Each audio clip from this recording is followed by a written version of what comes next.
Buenos dias, muchachos. I am your host, Kieran Brennan. This is the Hallway Wrestling Podcast with, as always, my co-host. The man that genetics forgot Rian, and Kieran came in hot there, but he settled down. The microphone settled down. So if you're wondering, he said muchos gracias. He's trying to flex his Spanish, but yeah. Buenos dias, muchachos. I think. Yeah, we're here, and anyway, what's up? Yeah. How are you doing? How was your Halloween? Halloween was last night. I was on Zoom, and I just went on as if life was normal. There was a lot of fireworks going on. Not many there wasn't actually any trick or treaters, but I think families were throwing out sweets around the estate. I didn't really like look at the landscape. I just sat in and ate my spice bag and enjoyed my evening. What did you do, Kieran? I watched a couple of movies and had a time. It was a nice night. Watched the Ireland match. We lost. Yeah, that was sad. Yeah, it was sad. I mean, you win some, you lose some. Yeah. But yeah. Another win. But hey. Yeah, it's been a crazy week in the land of graps. In terms of the news, it's been there's been a lot going on, so we're going to try and dig through some of it and give our opinions. So, is there any news story you want to start on, Kieran? No. Oh shit! I just banged my laptop off my roof while I was picking it up. No. There's nothing in particular. What do you have in mind? I mean, I think there's only one place to start, and that's the Twitch situation. Because WWE are very great at how they handle their talent, clearly, and everyone's happy, right? It's resolved itself. Yeah, I mean, they are sponsoring this podcast, so they are great and amazing, and we love Vince. But no, in all seriousness, I want to find the story. Paige, I'll probably just look it up because I have it on Cultaholic here, but I'm probably gonna have to look it up just to get the full story. So basically, Paige, all the WWE superstars were told that the deadline, had an email sent out saying that you have to hand over your Twitch accounts really soon. And it came to that kind of point where a lot of superstars just don't want to give over their Twitches. So a lot of them have suspended their accounts. Like AJ Styles put out a statement, Mia Yim, Adam Cole, who has a great Twitch channel. He has like an obsessive fan who just keeps gifting subs to people. It's really, really strange. But yeah, no. AJ Styles put out a big statement, and but the biggest one of all was Paige. So over the course of a 10-hour stream, Soraya Knight, Paige's real name, spoke about the situation. She broke down, and she, I think she got an email in the middle of the call, which was horrible. Yeah. And this is the quote from her. I honestly have got to the point I cannot deal with this company anymore. I broke my fucking neck twice for this company. They don't realize this community isn't just about fucking subs. We built such a wonderful community, a wonderful fucking family where this is an escape for a lot of people, including myself. I can't wrestle anymore. I worked hard in WWE that I can't wrestle anymore. My neck is fucked. My whole fucking dreams got taken away from me, dude. And I had something that fulfilled that huge fucking void that I lost of wrestling. I'd find it something that it filled a little bit of that. And Twitch was doing such a wonderful thing. It's a wonderful place. If you're wrestling every day and doing these shows and on TV, that's fine. But I'm an injured wrestler. I cannot wrestle anymore. I get used for media stuff sometimes, but at the end of the day, I'm in my fucking house. I'm going fucking crazy. I need something to keep me fucking sane, and Twitch was my escape. There you go. And this all on top of WWE being on course for making, like, this could be their most profitable year in company history. On top of all of this crap. Yeah, Stephanie's great, isn't she? Fucking. Oh, I think Stephanie had a new role announced as well during the conference call. I think there was a conference call this week where all that was kind of discussed, and I think they cut the conference call short just before the Twitch questions were about to be asked. But yeah, that's heartbreaking to hear Paige's break down in the middle of the stream like that. I know people are going to put on their devil's advocates and be like, "Oh, she's saying that while she's in a mansion and she's rich and everything," but this is like more than that, where someone's just sitting in their house and is not able to do what they want love anymore. They have something that they can wake up and put a schedule around, and to get that ripped away from them it's not even Paige explained herself there, and I'm inclined to believe her. It's not about the money for her. It's about filling a void that she had that was filled by wrestling before, that can no longer be filled by wrestling. Yeah. I think WWE, I think obviously they're thinking of it completely from a monetary standpoint, but it's people's livelihoods in a sense when you're taking it away. The cameo thing is the same. I think Paige is the most hit by it. I know Up, Down, Down are going to continue because they are a WWE affiliated product, but there's a lot of streamers who are going to be very angry, and depending on the results of the election this week, it could see changes happening if if Joe Biden gets elected. Andrew Yang has said he's going to pursue Vince for all the shit that he has caused, and considering Biden is looking quite on course. I'm not a political expert, but apparently, according to American friends of mine, Biden is up in a lot of the important polls. So if he gets elected, unfortunately, the exact same thing was said in 2016 when Hillary was going for it, and look at us now. Hillary was 1 point up on the polls in 2016. Joe Biden is 9 points up. Yeah, I mean, hopefully, but like everyone's been saying, do not get complacent. Please go out and vote. Whoever you are, if you're American listening to this, please fucking vote. And please vote for Biden. If you're going to vote for Trump, maybe just hold Kieran, back a couple Kieran, this is illegal. You can't do this. You literally can't. It's not illegal to ask someone to vote. Please vote. Please vote for Biden. Sue me. Sue me, Trump. All right? I don't care. Any publicity is good publicity. But yeah, this is pretty heartbreaking, and like it was a hard listen. I listened. I've been in a lot of good few WWE Twitch streams when I've been bored. Like Adam Cole's streams are good. I've been in a few of Paige's, and she's just like, hers aren't like her gaming. It's her like trying to game and like having a laugh with like her followers and her dog. Genuinely what it is. Yeah.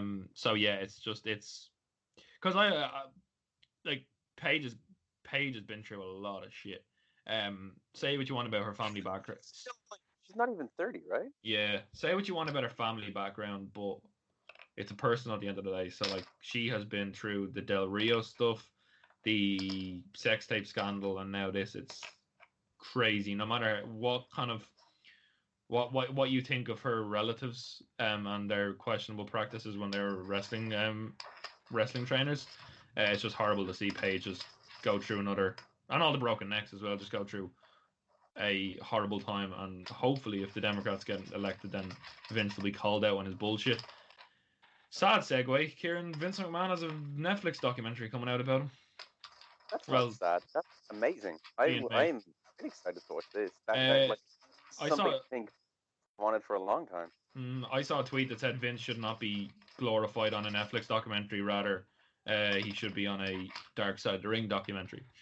I don't know. By all reports, Vince McMahon is a ruthless businessman, but actually quite a nice person. Like that's what genuine people have said. Yeah. I mean, I don't know. I'm assuming they're going to go for both sides of things. I think Vince is quite proud of like doing things like running WCW out of business and destroying the territories. But I also think that WWE aren't given quite enough credit for being decently self-aware after the fact of stuff like that. Like they've ironically played into stuff like Brett screwed Brett because they know people hate it. Vince McMahon does love playing the evil villain. I'm really looking forward to this. I really am. Yeah, I am, but it's gonna cause, obviously everything with Vince is gonna cause controversy. But anyway, Netflix has now joined Vice and HBO in producing a wrestling documentary. Revenue officer Nick Khan revealed during the Q3 2020 earnings call that WWE sold a multi-part documentary on the life of Vince McMahon to the streaming service. It'd be one of the highest budgeted documentaries in Netflix history. Bill Simmons, who previously worked on the Andre the Giant documentary, will be an executive producer. Director of Fire, Chris Smith, will direct and produce the documentary. WWE Studios will also be producers. Anything else that is important in this? No, just a quote from Khan. But yeah, so yeah, big budget documentary about Vinnie Mac. Yeah, it's gonna be interesting to see how it plays out and what it looks like. Everyone's gonna watch just out of sheer curiosity, because this man is literally a phenomenon. and you never really get to see never really get to see behind the scenes. So yeah, this should be very interesting. Like, Yeah, the giant documentary that HBO were involved in. That got great write-ups. That was supposed to be amazing. So hopefully it's along that line. yeah. Speaking of questionable figures, Matt Riddle has a name change. Kieran, Oh yeah, what's he now? he's no longer Matt Riddle. He is just Riddle. Okay. And for the simple reason that Google searches of Matt Riddle will show a lot of questionable stuff. So WWE, we're kind of hoping if they just had Riddle, then that would stop all the searches. I'm sure it won't, but seems like an attempt to divert attention away from his wrongdoings. Dave Meltzer reported. Oh, I doubt that's true, but okay. Reported that WWE made the change they want to avoid having people read up on Candy Cartwright's lawsuit against Riddle and the company when they Google Matt Riddle. And then they talk about the lawsuit that we've discussed before. Vince opted to change Riddle's name following the match with Sheamus on Monday. The boss was fired up about the match and later decided to take away his forename and pitch giving him a more serious character. Riddle was supportive of the idea.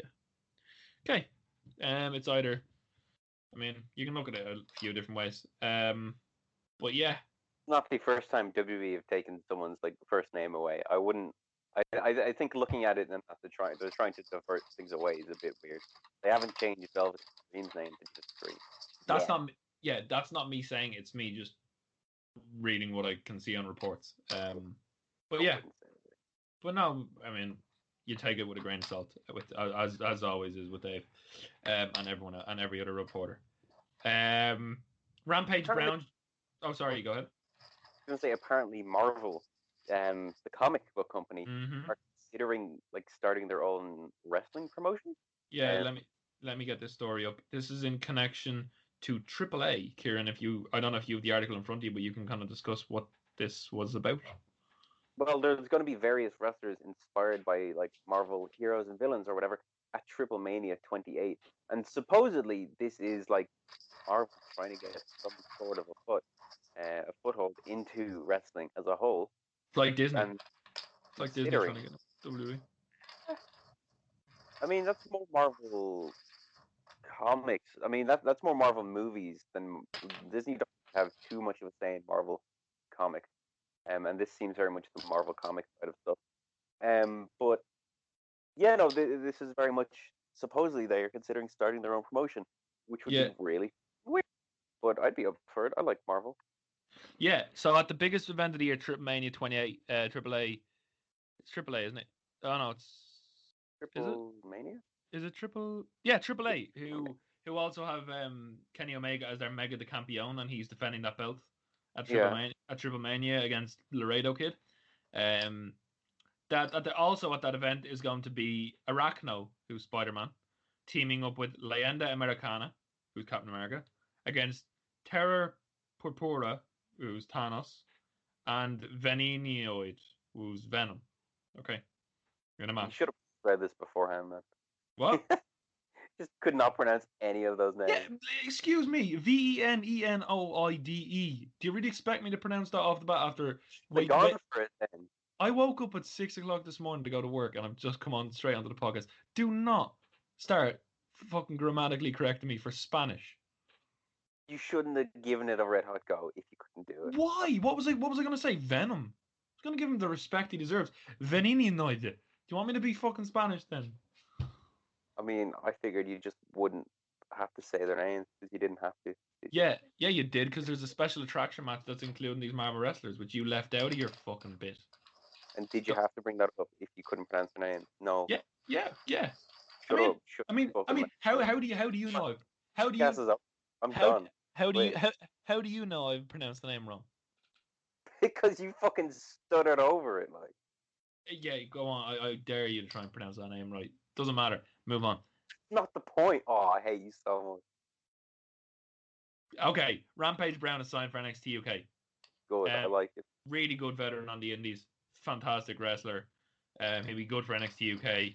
We'll talk about NXT UK a little bit later, which is surprising because they had one of the best matches of the year. But yeah, And also, oh yeah, this is actually an interesting story, Kieran. All Sting merchandise has been pulled from WWE shop. Grain of salt, or is he showing up on AEW? Because AEW have teased a debut for a Full Gear. There's a debut happening at Full Gear, and people think it's Sting. There's no way. There you What go. is approaching 60 at this point? They're There's talking no about way. That would be that so dumb. they linked The the guy fact that break his hip or something last time he wrestled. Rollins broke his neck. Yeah. They did the thing where Darby Allin is being in the rafters and Sting's merch is being pulled, so people are putting two and two together and being like, for blood and guts, Sting is going to lead the charge with Darby Allin and John Moxley and on. It's like, yeah, okay. He's That's a he. too WCW fan wanky for me. I don't know. Yeah. Speaking of WCW, right now, after you listen to this episode, which is going out tonight, yesterday for Halloween, we uploaded WCW Halloween Havoc 1997 review with Dits. I couldn't stop laughing. It was probably one of my favorite podcasts to record. It was hilarious. Go listen. Pac is back. Pac is back. Pac is back. Isn't that good? He's been gone for what, 6 months? He's not the only one who's returning from or has returned from the UK to America. We'll get on to him later. But Pac is explaining all this week. I think it might be via satellite. I'm not sure if he's back in America. His Death Triangle allies, Phoenix and Penta, recently formed a faction. They've abandoned him, in Cultaholic's words, to form a faction with Eddie Kingston and Butcher and the Blade. He will break his silence on the November 4th edition of Dynamite. If they do a Pac versus Eddie Kingston feud, yes, please, just give it to him now. Beautiful. Pac doesn't need a faction. Maybe this is a blessing in disguise, really. But it's unknown if he'll be at Daly's Place or Newcastle. But Kieran, Pac versus Eddie Kingston is something we can look forward to, or a power struggle. Yeah, I'd be up for it. It would be weird if he comes back on via Skype and that's it. Like, I would expect him to actually show up physically, at least in the near future. Yeah, he will. If they wouldn't bring him back on TV if they didn't have plans to use him in a physical capacity. So yeah, they seem to have got a few people back from the UK. Any other newsworthy pieces? If the phone would load. What else was there in the news? You got anything, Kieran? Anything off the top of your head? We've gone through a lot already. What? We could talk about the Cell. Oh yeah, Hell in a Cell. If I see any more news stories that are worth talking about, we will discuss them. But Hell in a Cell, Kieran, was it a 2-match card? I think so. Yeah, but like a 2-match card. If they're two like great matches, go ahead. Fucking game. You know. Yeah. Yes. If a men's like match of the year contender and a women's match of the year contender, absolutely not. Yeah, we did. So start from the start. Roman Reigns versus Jey Uso. Crazy that they put this on first. That's insane. What a match to open it like. Nothing could ever live how good this was. Yeah, can you believe this went 50 minutes? It did not feel like 50 minutes whatsoever. 50 minutes? I think the bell time was 50 minutes, yeah. There's no fucking way. That's impossible. It did not feel at all like 50 minutes. Let me have a look. Hell in a Cell 2020. I'm pretty sure I heard 50 minutes. But yeah, Kieran, this was storyline telling at its finest. And it continued on SmackDown, we'll talk about. After we talk about this match, we'll probably tie in main roster WWE with Hell in a Cell. So yeah, no, Roman and Jey. I was really scared once security started getting involved and stuff. The best moment of the night was Jamie Noble trying to avoid the steel steps. That was just hilarious. I don't know what he was doing. But when they got involved, I was like, oh no, here comes like D-Legit, like burying Hell in a Cell further into the ground than it needs to be. But it was just that kind of interaction between Roman and Jey where Roman just breaks down. And he was like, that's just... is one of the best visuals they've had in a long time. Oh, he legitimately cried. It was fucking He's like... a pretty decent actor, I have to say. That's like, what a fucking story. And I fucking bought into it as well. I was like, wow, that's a really interesting way to take this character. And then he fucking like, just put, was it Jimmy in the submission? Yeah, he put Jimmy in the submission. Okay, so sorry, I'll correct myself. Bell to bell, it was 29 minutes, but there was a lot of afters and a lot of befores with the entrances and stuff. So it added up close to. But when the match finished, the network runtime of the pay-per-view was 50 minutes, which didn't feel like it at all. It felt like a 20-minute match, whether that was because I had a few drinks or whether it was just so good and we were so invested in it. I was so invested in this. I was watching it with people, and I don't think anyone was speaking at the time.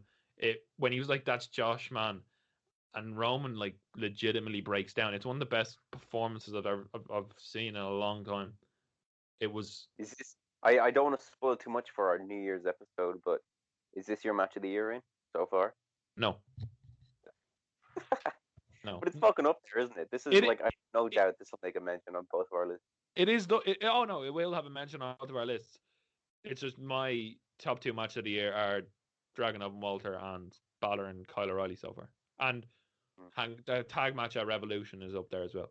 But yeah. But I really, really, really, really love this. And it's a long time since anybody has been so... I think this is the most invested someone's been in a storyline since Bryan and Mania 30. Like disinvested. I mean, like this level of like actually caring about main roster WWE. No, I think you're underselling a few of the storylines we've had. Like Kofi Mania or whatever was like a whole thing. Okay, I forgot about Kofi Mania because of how it ended. But look, as far as I'm concerned, that angle ended at fucking Mania. You know, it is like heavy. It was a heavy match to watch. It wasn't like enjoying it. You were like, holy shit. And Reigns then putting him in the guillotine, and the guillotine is it's very rare you see someone do something different to their standard moveset, and this was what has taken Roman to another level. Yeah. He's this choke, because obviously look at the size of him. Imagine someone wrapping their legs around you and choking your, like putting their arm around your neck. You're gonna pass out pretty quickly. And yeah, Reigns won. And he was coronated afterwards with the tribal beads by was it his dad and his. I said Haku first, but it clearly wasn't Haku. I don't think they'd let Haku back in the building, because he'd murder everybody. But I think it was Pete. Was it his dad and his uncle, or was it? I absolutely no clue. All that matters is that they were part of the Samoan. Two tribal Samoan lads, old lads. I don't know why they were there with coronavirus. Flipping out, like that's a risk and a half. But it was a really cool visual at the end. We went down about 50 rungs on the ladder after this, Kieran. For Elias and Jeff, was it? What a match! Match of the year. When we say 2-match show, I mean this match and the Roman match. Oh man, this was horrible. I like Elias. I think he's fun, but he is. But then Jeff, you have no hope having a good match following that. Like, yeah, Jeff had a DQ. If there was a crowd in the building, they would have been dead anyway. So that's the thing. Jeff hit him over the back with a guitar. That means tonight, Kieran, I don't know if you've seen the news, on Monday Night Raw, we are getting Elias versus Jeff Hardy in a guitar on a pole match. They're bringing back the on a pole matches as if the Bailey. Wait till they put someone on a forklift. Just put someone on a forklift again. Hashtag WCW Judy Bagwell. The last on a pole match of my memory was the Bailey versus Alexa match. That was. There's definitely been a few since then. They're just like random matches on Raw sometimes. They're not. There hasn't been any on a pole, Kieran. I would have remembered. On a pole is the best stipulation in the world. Yeah. So yeah, that's going to be interesting, or just funny, because Raw is terrible. We're not going to talk about Raw. But yeah. So what was next on the card? Was it Otis versus The Miz? Oh, Jesus Christ. I mean... Look, they have to take it off Otis, I guess, but, like, I don't buy it. I'm not any more invested now that the fucking Miz has it. 2010, hello. Like, yeah. They're talking about the anniversary of The Miz cashing in on Randy Orton. Spoiler for the main event. But it was a week old, so it's not a spoiler. It's just me trying to tie everything together. But yeah, Tucker turning heel. I mean, it was gonna happen eventually, and he obviously. I mean, you could go word for word about what he was gonna say in his promo, couldn't you? As soon as he turned heel, weighing me down, I was the better guy. It's Enzo and Cass all over again, except both of them are big. It was said afterwards that Tucker is on the same brand now because nothing fucking matters. They're probably going to be fighting together when brand supremacy reigns over the main roster. Because WWE logic is shit, and I couldn't be less invested in a Otis versus Tucker feud, even though Otis was very entertaining for a while, but they killed him dead, and I'm not interested, Kieran. Yeah, it's weird how, I don't know, it was like all the stuff leading up to Mania was really good, and then it just kind of fell apart because he got the money in the bank, and we kind of had to start taking him seriously, and no one could do that. Yeah.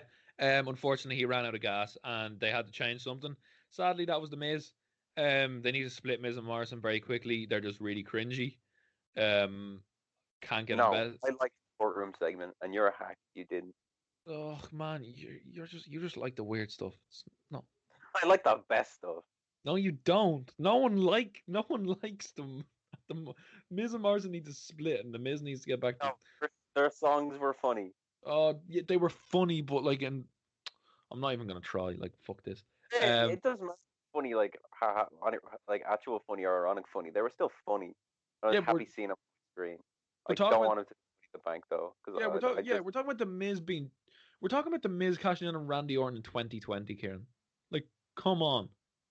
What I have more an issue with Randy Orton having the belt than I do Miz having the briefcase. 100%. I do agree with you. Both are bad. Let's just both put them in the bin.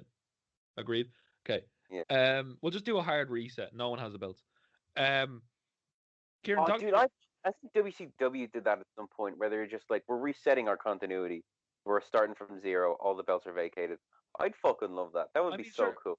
And then everyone has to fight for the belt. Yeah, but I learned a few weeks ago that WCW is the reason that Booker T is the five-time champion. Kieran, Booker T won all 5 of those belts within the space of a month. Yeah, they went crazy. Like that last like couple of years of a WCW, were just like tossing them around like. There's an OSW review about all the WCW title changes. They just change hands every 5 days. It's like, why? But anyway, Kieran, Sasha Banks versus Bayley. Talk to me. Beautiful. Great match. Fantastic match. I feel like it's been way too long since we've had a really, really great women's match. I kind of feel like because Becky left and that was disappointing, and then Asuka has kind of been stuck doing not really anything on Raw for a while, and now we've been building up this Bayley Bayley Sasha feud for ages, and it's finally come to a head, and it was a fantastic match, and it was really good. It was really fun to see. Decent use of the cell. This is one of the few pay-per-views where I feel like all 3 uses of the cell were justified. Great match. Really enjoyed it. Yeah, it was the other match. Yeah, it was so vicious that like I think 10 minutes into the match, Sasha's eyelashes were ripped off.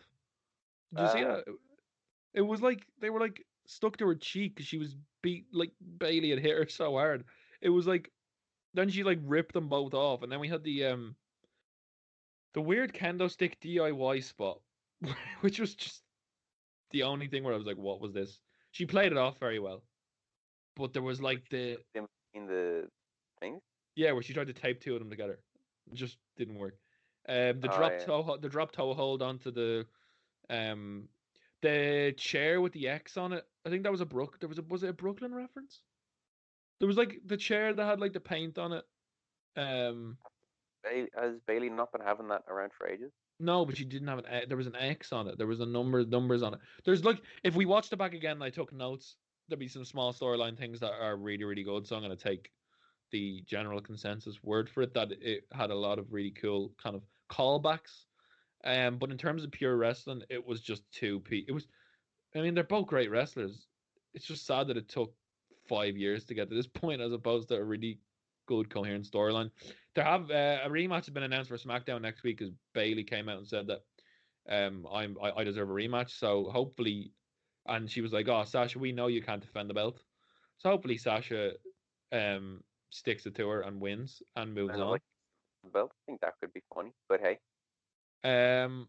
Yeah, Kira, who challenged her at Mania? Does Ronda come back? Does Becky's not coming back?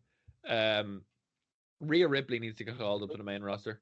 She had a great match on. come back 9. It's been like it would be like 12 months, right, or close to 12 anyway. I think Rhea should win the Rumble. I'd love to see. Because we had Ronda Sasha last year, and that was fantastic. So I'd love to see that again, but I don't really mind. Yeah, no, I mean, Rhea Ripley had a great match on NXT Halloween Havoc with Raquel Gonzalez, who really fucking put her flag in the ground there. But Rhea Ripley's like the female Johnny Gargano, sorry, where I just don't see anything in NXT for anymore. So win the Rumble and fight Sasha. I'm not complaining. But yeah, as opposed to this match, this was just it was almost as good as Roman and Jay. I wouldn't put it. I just enjoyed Roman and Jay more. A lot of people have said this is one of the best Hell in a Cell matches ever. I haven't watched enough Hell in a Cell to know if that's true, but Sasha, yeah, no, yeah. great match. It's not the best ever, and it's not even the best of the night. No, but I really did enjoy it, and they were always gonna have a great match. It's Sasha and Bailey. They know each other like off the back of their own hand. So yeah. Becky the one last year, for my taste, to be a bit better. Yeah, yeah, that was actually that was just nonstop. Whereas there was a few kind of Bailey being such a despicable heel had to slow down the match a bit. Yeah. Kieran, in terms of the ladder analogy, we fell off the ladder for the next match and hurt our head really hard because we got Bobby Lashley against Slapjack for no reason whatsoever. Great match. Great match. Slapjack. Yeah. Slapjack. Really, I think the in-ring work was fantastic. The character work was unrivaled. Slapjack got slapped up, man. 3 minutes 50. Bang, bang, bang. Hurt lock. Game over. Retribution are buried. And I don't know how far up the ladder we went for the main event, but Randy and Drew. Tell me, Kieran, what do you think? Why the fuck if they give? It was a fine match. It was fine. I like it. The fucking feud should have ended last month. It should have ended months ago. But like last month is your perfect way to end it, with everyone coming back. They had an ambulance match that wasn't the payoff. Like, why? Oh, but why the fuck are we continuing this? What like? Why? We don't need to be seeing this at like TLC or wherever. Who It isn't. fucking cares? Honestly. I have a plan. I have a plan for. I have a pitch for Drew, but this went the longest match of the night. Now, Kieran, it was decent. Fine, I get. In a bubble, I enjoyed it. It wasn't their sixth match in ever so long, and Randy hadn't been. Both fucking people go to the top of the cell, and one of them doesn't either go through the cell or it's pushed off the cell. You can fuck off, honestly. Kieran, they had a lightsaber though. They did it for the lightsaber. That's true. I'll give them that. Yeah, I like the lightsaber. And if I were Drew, as the alleged lad said yesterday, I would be fuming with Kevin Dunn because he fell off the side of the cage and they missed it. Like, it's so fucking frustrating. But he fell off like halfway off the cage as well. He didn't even fall off the very top of it. Oh no, but he fell from a decent fucking height. Imagine falling from that height and getting back and being like, "We didn't." Yeah, I know. I'm well aware that like it's not something you get up easily from. But just like, don't tease me like this. I hate that so much. I love Drew. Tease me an iconic moment. I love Drew, and he shouldn't have lost the belt. Randy being champion is dog shit, and I know they're heading towards Edge versus Orton and Mania. Yay. Kieran. Making me hate Edge, honestly. Yeah, Edge should not be in that match. But as for Drew McIntyre, there is a built-in storyline for a Rumble feud. He has a long history with this guy. They're best friends. You say later, fucking brain you cunt. They're best friends in real life. They know each other very well. They actually fought in Irish promotion, which they have used footage from before. Sheamus should feud with Drew McIntyre as his road to redemption. McIntyre now that they're going for this crowning moment in front of crowds. McIntyre should be starting at the bottom and kicking the shit out of one by one until he gets back to the top when crowds are back. He'll have a few setbacks because they don't know when the crowds are coming back, but it should start with Sheamus for the Rumble. Sheamus versus Drew McIntyre would be a fantastic match. I mean, personally, I wouldn't be surprised if the Drew McIntyre experiment is kind of over at this point. They win the belt in front of crowds. 100%. He will win he will be champion again. But I mean, the fact that you think it's going to happen generally is a sign that it never is going to happen. So yeah, it will happen. But I would love to see Sheamus versus Drew because Sheamus is extremely underrated, and they could have a really good brawling match. With some good character work in it because they know each other very, very well, and they have a lot of footage that they can use in the for a very good mid card Rumble feud. So yeah, I'd love to see that. We move on, Kieran. We move on. Roman, we were talking about Roman and Jay there. SmackDown, that opening segment was one of the best things in wrestling for a while as well. It just keeps delivering. Jay came out and Roman was like, "I'm the head of the table. You better fall in line." And Jay just broke down. He was like, "What? What?" He was just like, "What the hell are you doing? Like, why are you like this, man?" And like you could see Roman was in Heyman is brilliant in this storyline. He doesn't need to say anything. He just needs to look like, "What the hell is my advocate doing?" Or like, "What the hell is my client doing?" It's brilliant. yeah. And then obviously Jay and Daniel Bryan in the main event had a qualifying match for Survivor Series, and Jay pins him clean. Roman comes out halfway through the match, but he doesn't distract him. Jay wins clean. Big win. So he beat Daniel Bryan and AJ Styles in the last 4 months clean. And then he looks at Roman and says, "I fall in line, Oos," and beats the living fuck out of Daniel Bryan, like splashed through the table. Oh man, this was perfect. Great segment. Where does Roman go from here? Like, what the fuck could possibly be next? Like, how do you continue such a fantastic storyline? It's The Rock, man. It's The Rock. That's where this is going. This would not be keeping going if The Rock is not filming any movies right now. He is. He's not. He's filming Black Adam soon. Can't wait for that. That's gonna be good. Yeah, but they are building to The Rock here. Like there won't be a lot of movie traffic for The Rock right now. He is winning the Rumble. You'd be surprised. Tom Holland's filming like he's just finished filming. He's not going to like. I cannot imagine a world where The Rock comes back to wrestling in front of no crowds. It just isn't realistic. There is potential for crowds at Mania in April. No matter well, there's potential. No. I'd be very surprised if at some sort of capacity they're going to try, but even so, it's The Rock, man. The only way this is building, they would not build up this Samoan dynasty thing if it wasn't The Rock. I mean, they would if people like it, and people are loving it. So yeah, but the end game has to be something huge, and The Rock versus Roman Reigns with the head of the family on the line, and all that riding on it. Is something quite special. I'd love to see Samoa Joe's not part of the family. I just want to see Samoa Joe back in any capacity. I just can't see. It feels too fantasy to me. It doesn't. I just can't imagine a world where he actually does come back. Listen, we're trying to either that or a more realistic one. I'd love to see Big E get a shot. Yeah, see, Big E's the one where I'm like, it's not as fun to imagine, but I can actually imagine it. So yeah. So we move on. So SmackDown was Survivor Series. I got no NXT this year. Yeah, brand supremacy, blah blah blah. Survivor Series can go fuck itself. No, what? It's so stupid. Like lads will be hating each other, and then one time a year they'll just all stop and be like, "Okay, we're mates for brand supremacy." There's no stakes on the. Often people really overact on that. That rarely happens. There's no stakes. Like what I was saying the other day is fun. It's really fun to watch. Last year's Survivor Series was probably the best show of the year. It usually is one of the best shows because it is just like all the best wrestlers in a matches together. Yeah, because NXT were involved, Kieran.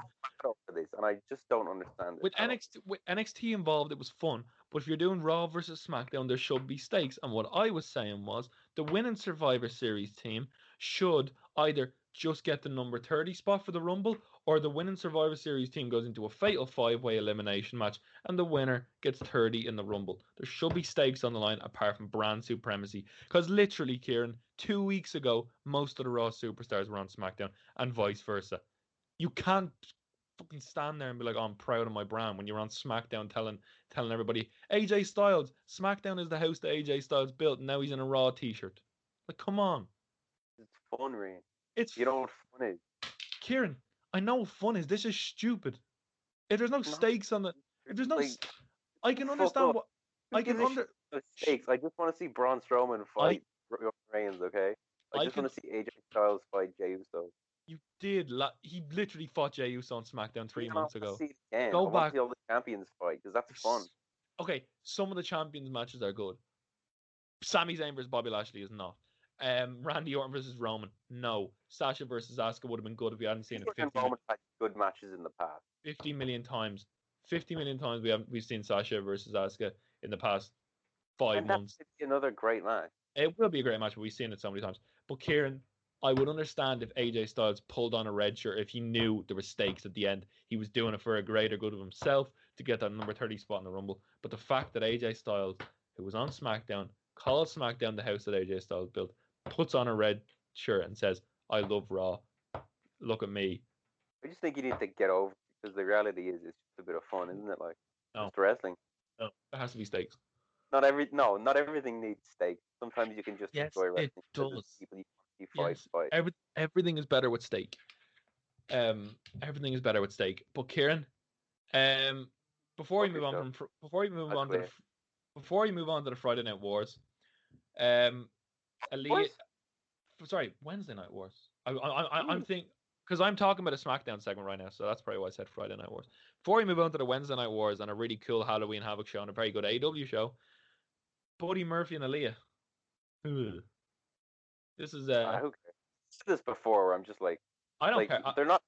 Oh fuck! The most they're gonna do is like this light pantomime kissing that like there's no tongue or anything, and she is technically legal, so it's like it's a bit dodge, but ultimately it doesn't really matter. The more problem is that the storyline is boring. Yeah, the storyline is boring and repetitive. Yeah. Yeah, like how the fuck this has been going on for so long. Yeah, there's a stupid like Twitter account called Ringside News, and they're known for they were known for like talking about the Sonya Deville and Mandy Rhodes break-in like as if it was like a laughing matter. They put up a tweet being like, I wonder if Aaliyah's real boyfriend is unhappy at this. I was like, are you fucking stupid? Like, it's literally not. I hate to say it's not real, man. I hate to break it to you, but they're not actually kissing, dude. They are kissing. Well, they're kind of kissing. I know, but as in like she doesn't love Buddy Murphy in real life. If she has a boyfriend, then he clearly knows that she's not like, oh, I love Buddy. We're just gonna turn this into like a real storyline. You can go fuck yourself. It's literally like people will take anything and turn it into something. Yeah. But it was I mean, I'm saying with Kieran, I don't mind, but this storyline is just going on way too long. And then I'm just like this has gone on for like how long? Since before Mania, right? Yeah, around that time, just after Mania, I think. But yeah, and then the last thing about SmackDown, actually, Lars Sullivan, like Read the Room, that promo where he was talking about his own playground and inflicting damage on people. It's like, just go away, please. Like, please, just get him back. I was very surprised last year when they released a lot of people and not him. Oh no, apparently Vince is very high on Lars, sadly. Vince wants Lars to be pushed to the moon. I don't know if you just one off, but I'm sorry if you can't. Yeah, but anyway, Wednesday Night Wars, Kieran, they were very good this week. Extremely good this week. They're going to take a hit this week because of the presidential election, but this week's action... Yeah, because there's not going to be nobody watching. It's on a Wednesday. It's on Wednesday morning. Is it on Wednesday? Night. It's on the election night's on Tuesday, but it will take a hit regardless of any there's going to be some coverage that's going to take presidents over. Dave Meltzer thing where he was like, yeah, no, if if AEW was on a different network or on the same night, it would probably beat SmackDown. What a fucking moron! He's a mark. He's a real mark. That's such a weird thing to say. Like, I was just like, what? Like, let's talk about. he was changing like the FS1 numbers, where it was like a last minute change and no one probably knew about it. So weird. We're here to talk about the positives because there was a lot. I think we'll start with NXT, which I think was a better show this week. Kieran, Shotzi Blackheart, NXT. Oh, she's great. I love her so much. She looked amazing. She looked fantastic. She did. Like 3 or 4 different outfits, three or four different outfits. They were all delightful. The set was really cool. It was used to good effect. Poppy, we love you, but that lip syncing was terrible. Wow. Whatever. I really like Poppy. I think she's good. I listen to her music. That was a terrible lip sync. But okay, so we'll run through the card. Okay, the good moments. Damian Priest's entrance was just so cool. I loved it. Yes. That was his friend, who played him in, and he's so cool. Damian Priest has really turned me onto him, like as in like a character, and he's just like he's fantastic at what he's put in some great performances. And Johnny Gargano just needed to get called up to the main roster about 4 months ago, and now he's champion again. Terrible decision, great match. I like Gargano. Some guy in a mask attacked Priest, which caused the distraction for Gargano to win. It was originally obviously Indy Hartwell bought the Garganos a TV, but she was dying. There was a COVID outbreak in the PC this week here, and that's another bit of news. And Indy Hartwell got one of the cases, so she was off TV. The COVID outbreak is being linked to Drake Wirtz, the referee, and his QAnon buddies. Braun Strowman going to a motorbike rally for Trump, and just stuff like that. It's just, we've talked about it last week.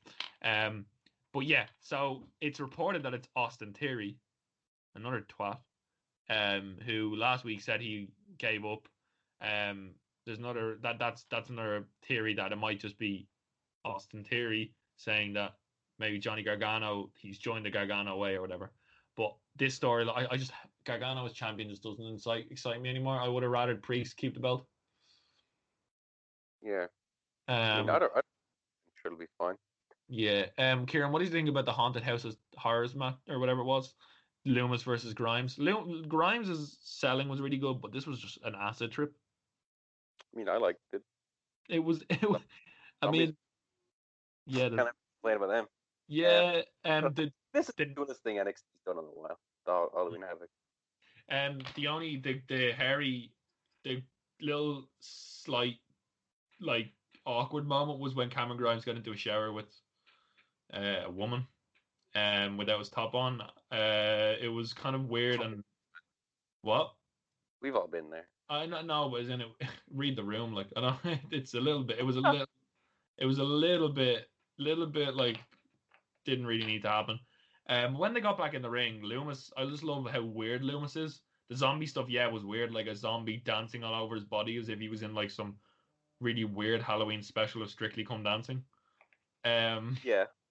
I liked it. And Cameron Grimes is really good at selling it. And then, like, Loomis is just, you put Loomis with Loomis.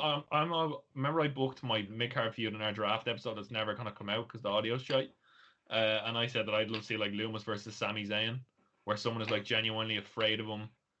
He has the legs to last on the main roster. I really like this man.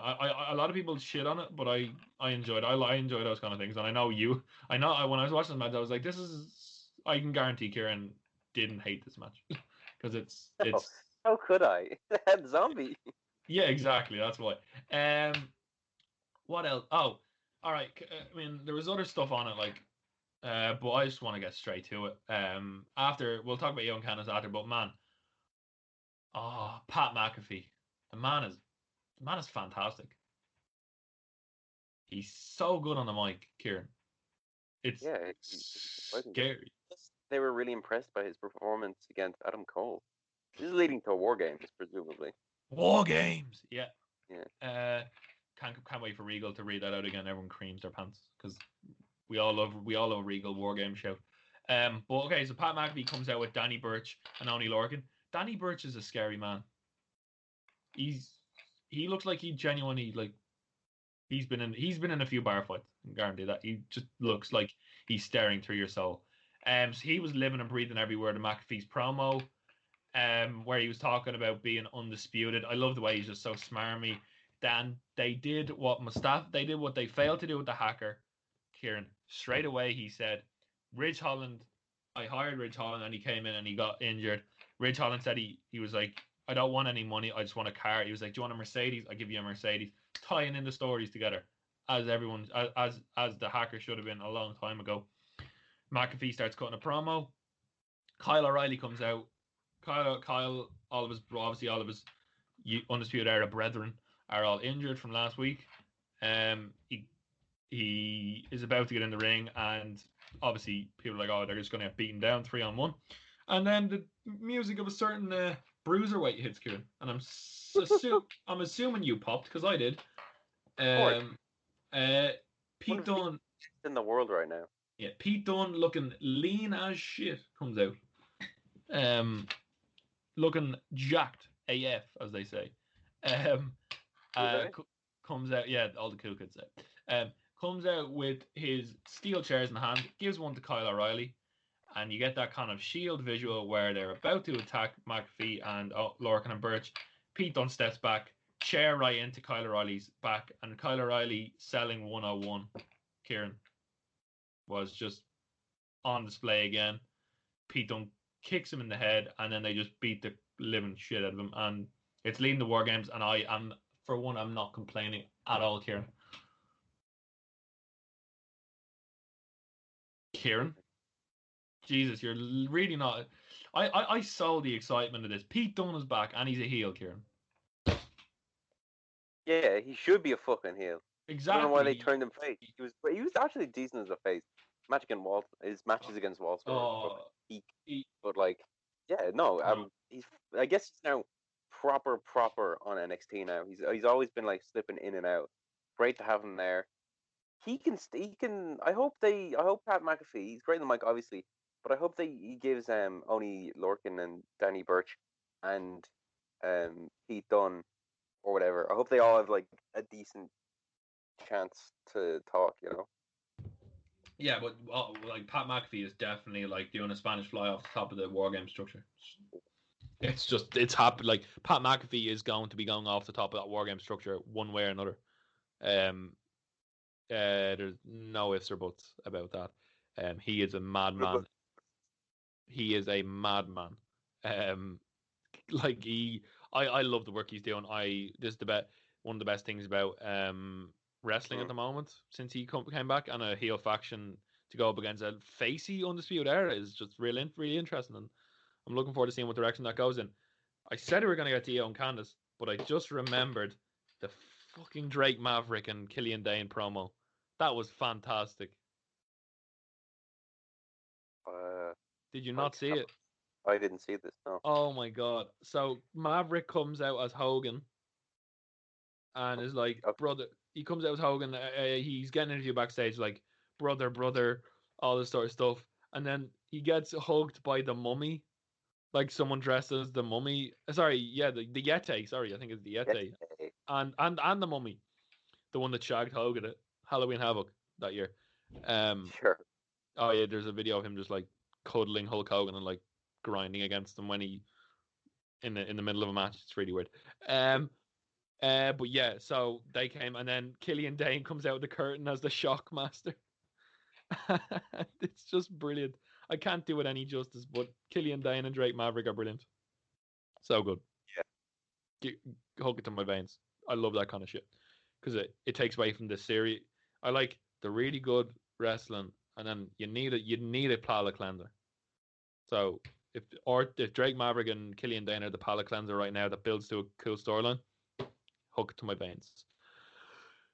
EO and Candice was an amazing ladder. Was a very good TLS match. Tables, ladders, and scares. Did you enjoy this match, Kieran? Of course, I enjoyed this match. I really like both participants. I think EO is a little bit better, but Candice LeRae, obviously, very good women's wrestler. Yeah. We've wanked over this fucking. I shouldn't say that when I'm talking about women. We've talked very highly of this women's division before, and they just continue to prove that they're just amazing. Yeah. I think that's the right decision to have Shirai have the belt or whatever. Mm-hmm. Yeah.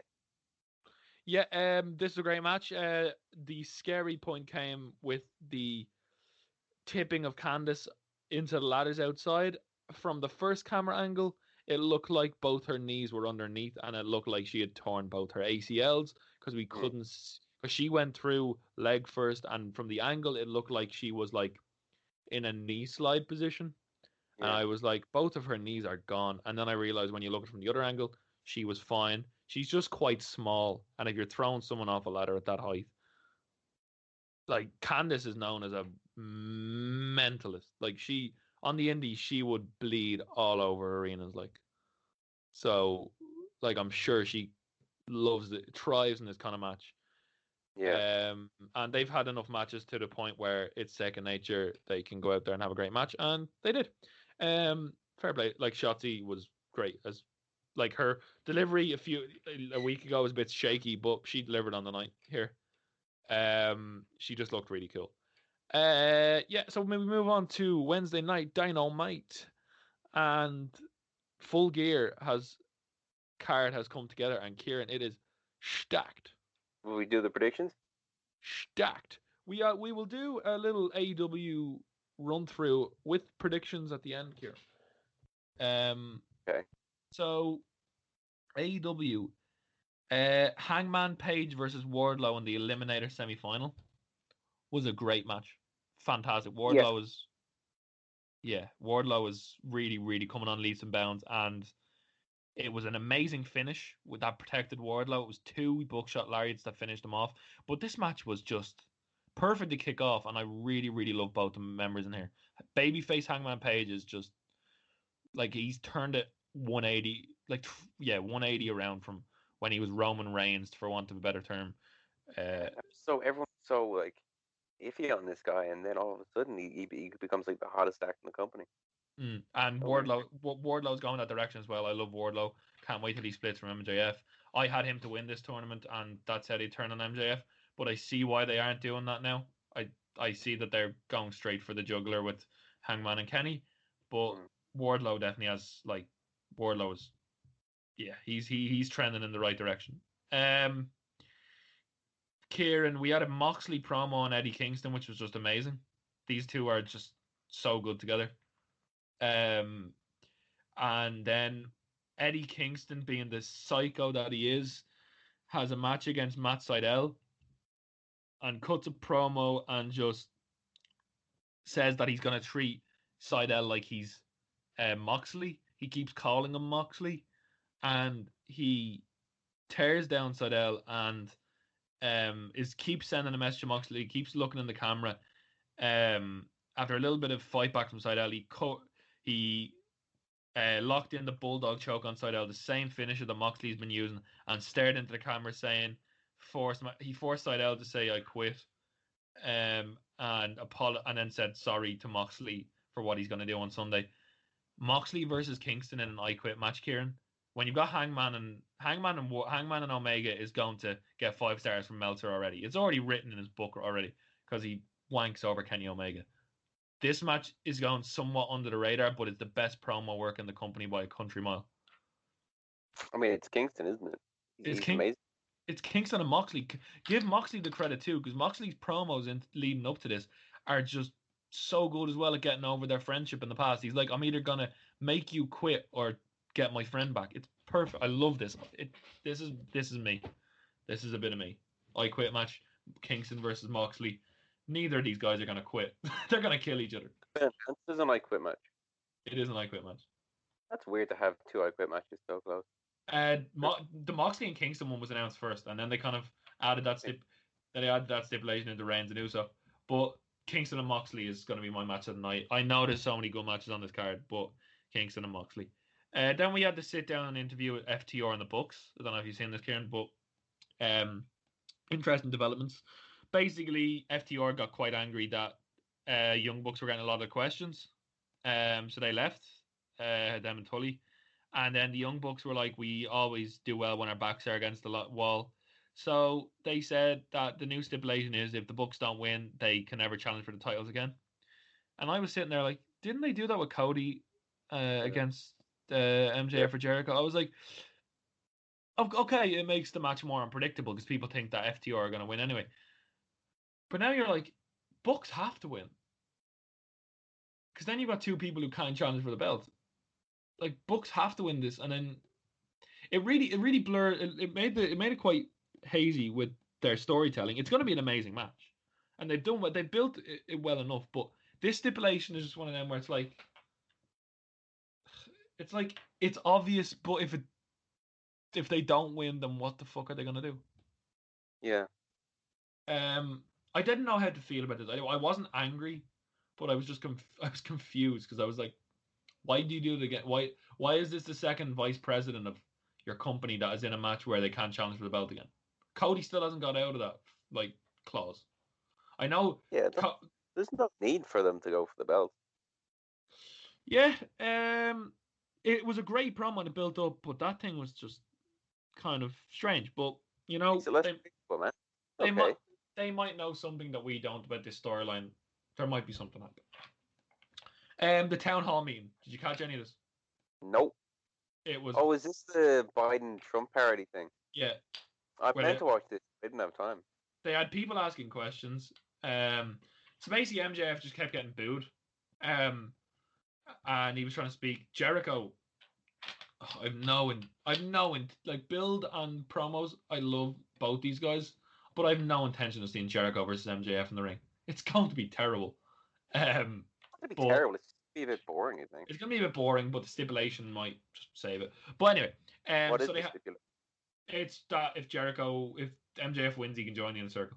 But basically, so they had a few questions.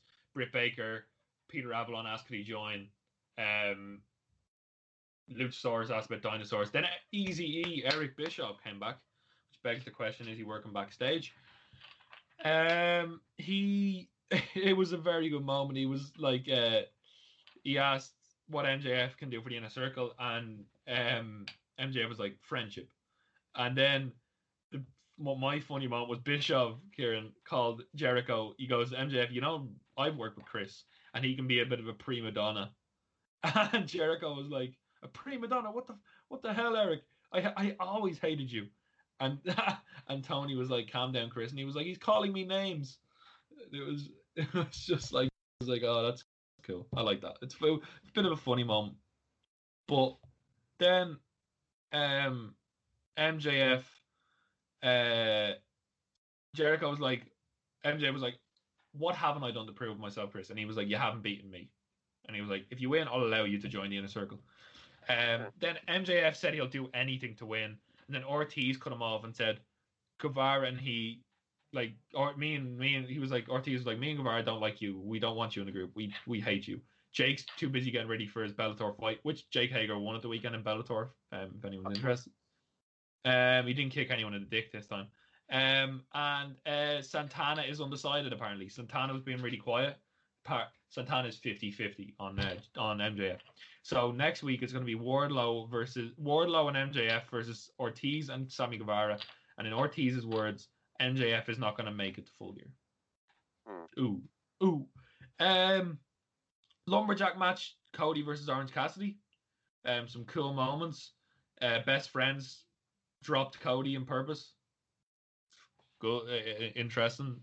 Might be a slight hint at a heel turn, or actually they're Orange Cassidy's friends. But it was just like they weren't taking any. A lot of schmalls between Lumberjack, people beating each other up. Good match apart from a good match aside from all the Lumberjack stuff. There was Excalibur was selling the idea of another time limit draw, and everyone was like, "Fuck off, Excalibur, please no." And then a big, like, Cody was been set up for a move, and one of the Dark Order distracted Cody, and my boy John Silver punt kicked Cody in the face. Did he punt kick Cody? No, sorry, he punt kicked Orange Cassidy in the face. Like, just kicked him in the face and started celebrating, and it was just hilarious. But it was also like Arn Anderson. Not a lot of people know this, but Arn Anderson also cheap shotted Orange Cassidy. A little bit of heel tendencies from old Arn, and then straight into the Cody the cross. So Cody wins, and that sets up John Silver versus Orange Cassidy on the buy-in for the Full Gear pay-per-view. That's going to be a hilarious match. It's going to be great. Can't wait. John Silver is the MVP of wrestling right now, and I fucking love him. Just watch his stuff on Being the Elite. It's so good. Then we had one of the best women's matches we've had in a long time. New NWA Women's Champion Serena Deeb, as of the night before when she beat Thunder Rosa, who seems to be WWE bound apparently, if rumors are led to be true. She dropped her NWA title versus Layla Hirsch, who I've seen in Germany, and she's an amazing technical wrestler. She's built like huge arms, small in stature, huge machine, and she's really, really good at like suplexes and amateur wrestling. Really good match. Deeb retains the belt, but Hirsch should get a contract. She's very good and will add something different to the women's division. She's like a female Kurt Angle, Kieran. That's high praise. She's very, very good. Then they had a shitty segment where Hikaru Shida just said, Nyla Rose is number one. I'll fight her for the title of Full Gear. I mean, way to bury the rest of your... I mean, Britt Baker was building herself up. Why not give her a shot? Just imagine building to your women's match in the card, but just saying, okay, I'll fight her at Full Gear. Like, they don't do themselves any favors. But yeah, okay, so then they had Sean Spears beat a jobber, and then a bear called him out in the crowd. Sorry, a bull called him out in the crowd, and a bull, and Sean Spears, like a guy dressed in a bull costume with a Halloween bucket throwing candy. Okay. So he got the bull into the ring and was about to put the metal plate in his wank glove to hit the guy on the head with it. And the bull turned out to be Scorpio Sky, who's having a great singles run at the moment. Scorpio Sky, who's is having a bit of a feud across Dark and different things with Sean Spears. Hit him with his finisher move. So little nice little mid card feud there. I like Scorpio Sky. I'm not complaining. And Kenny Omega versus Penta El Zero M in the second semi-final, with the winner facing Hangman Page. Kenny had his new heel entrance. You've seen this, haven't you, Kieran? You've seen the kind of the new entrance he has with the women and the kind of over like all the nicknames and stuff. He came out. I thought he looked quite fat, but turned out phrasing context.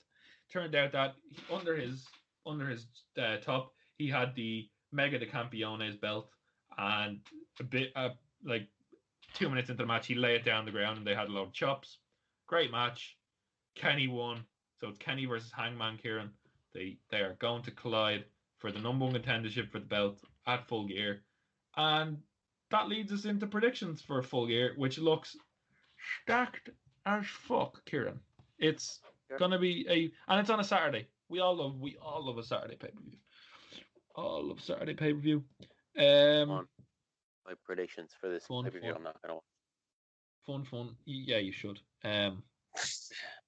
So we have Orange Cassidy versus John Silver. Cassidy. I think Cassidy is gonna win, but John Silver is gonna have a great performance. I'm talking about results here, so I'm gonna go with Orange Cassidy. Chris Jericho. Jeez, I'm getting tired. Chris Jericho versus MJF. I think MJF has to win this. I don't know why. It's just gonna get into it, and the storyline must continue.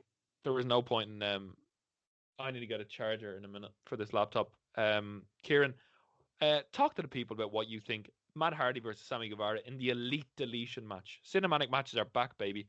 What do you want from the Elite Deletion match? Give me 2 minutes to get the charger.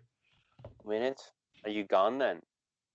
I'm back in 2 minutes to get a charger. But Kieran, cinematic matches are back. What would you like to see from the You can't hear what I'm going to say, can you? No, but I'm going to guess when you come back.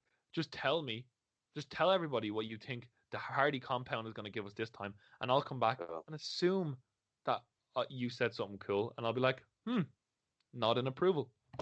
There you go. Okay. waiting for him to leave. I think he's gone now. I'm not watching this show. I don't watch AEW. I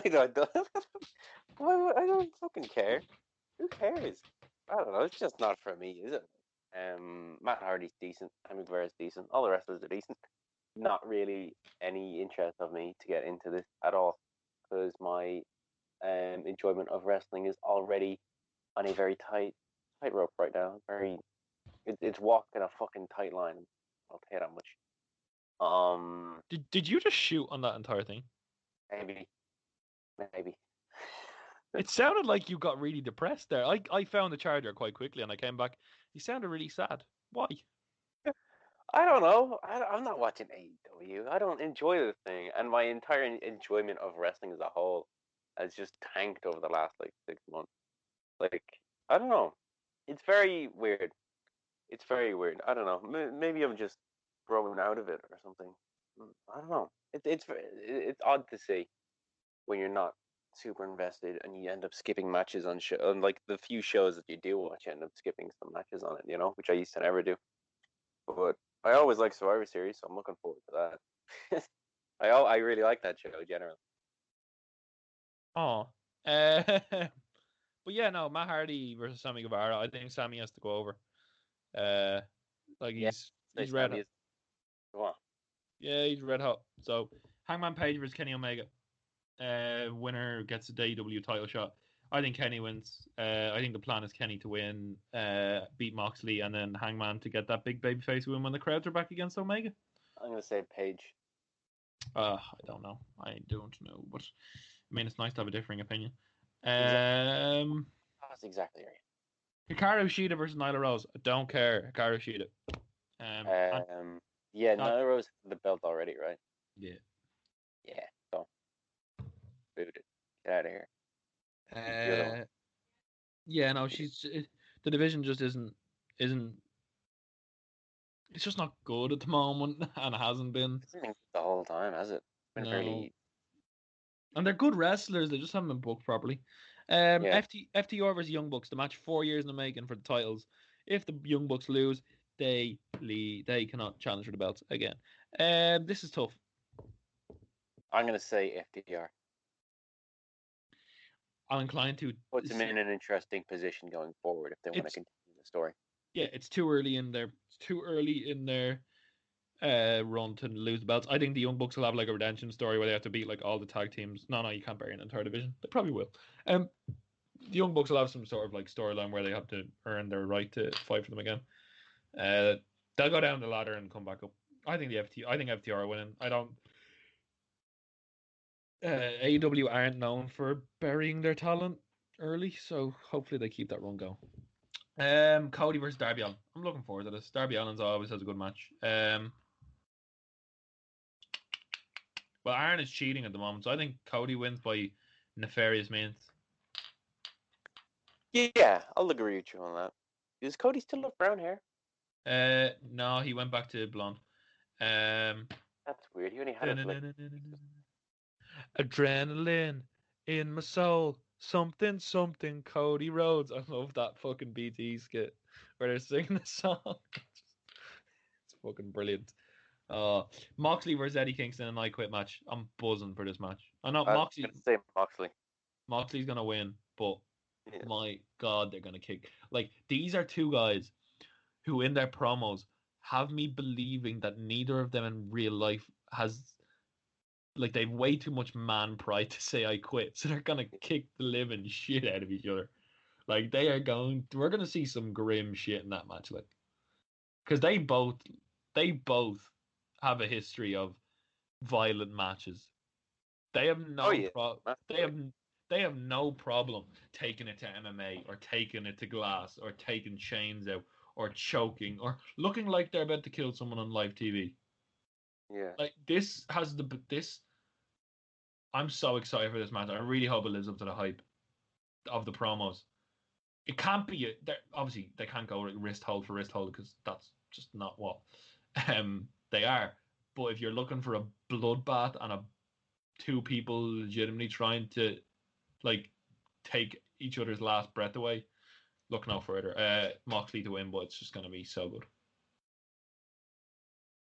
Yeah. True that. So yeah, true that. A full card, is it? For That is Full Gear? that full card for Full Gear. Yeah, that was the card this week. Right.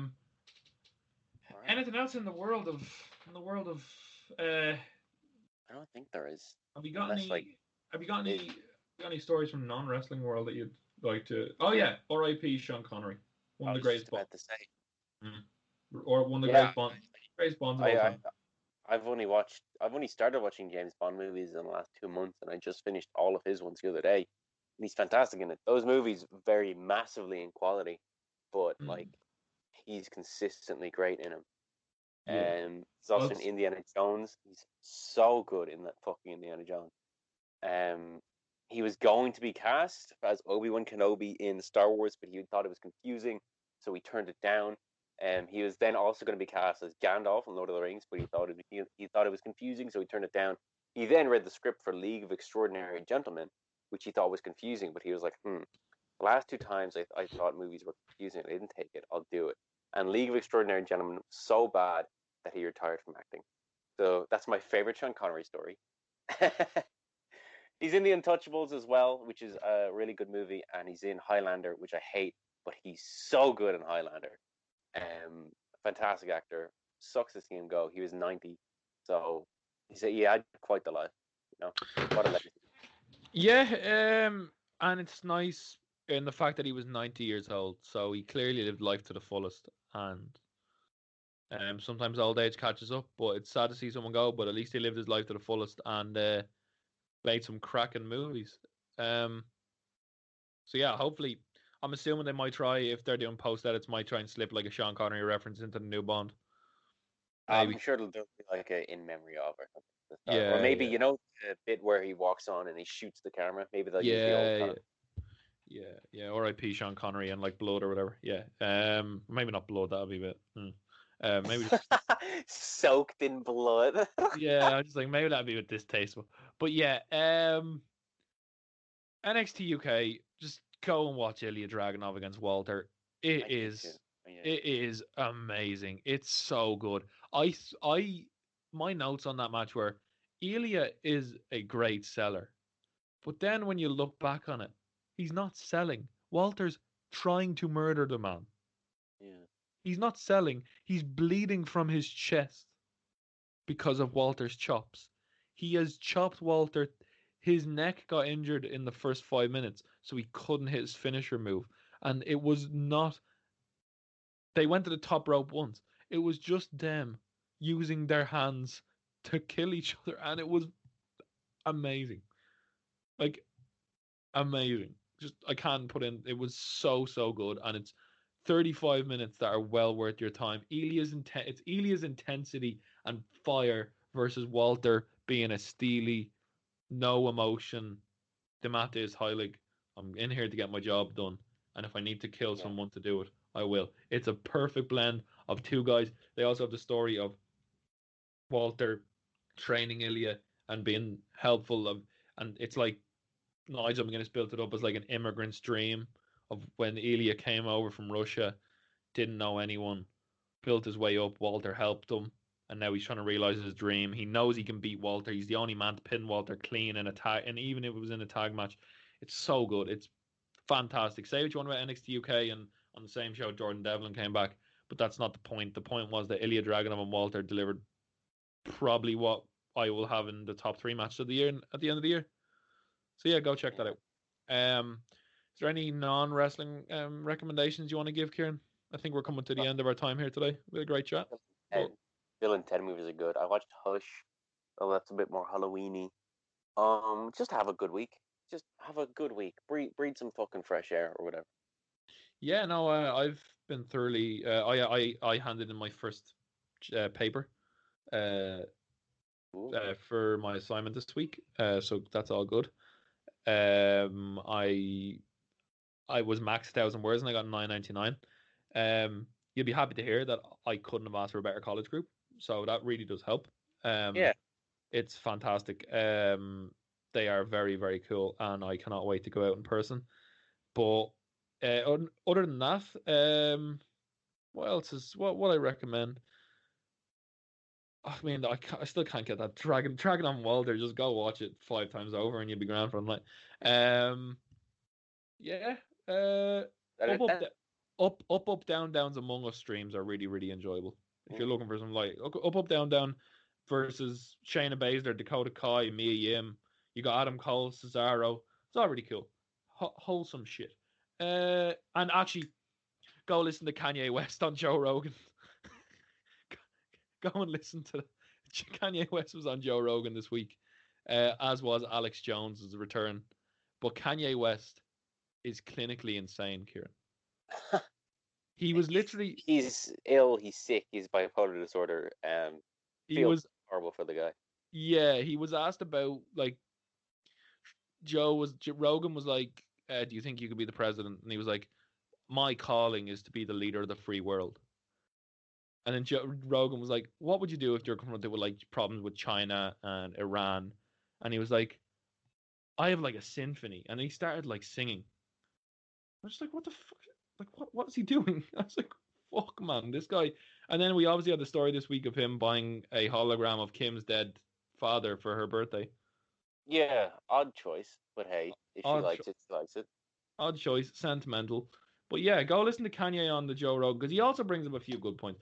Kanye, in his infinite wisdom and babbling, over the course of 3 hour podcast, has some interesting things to say.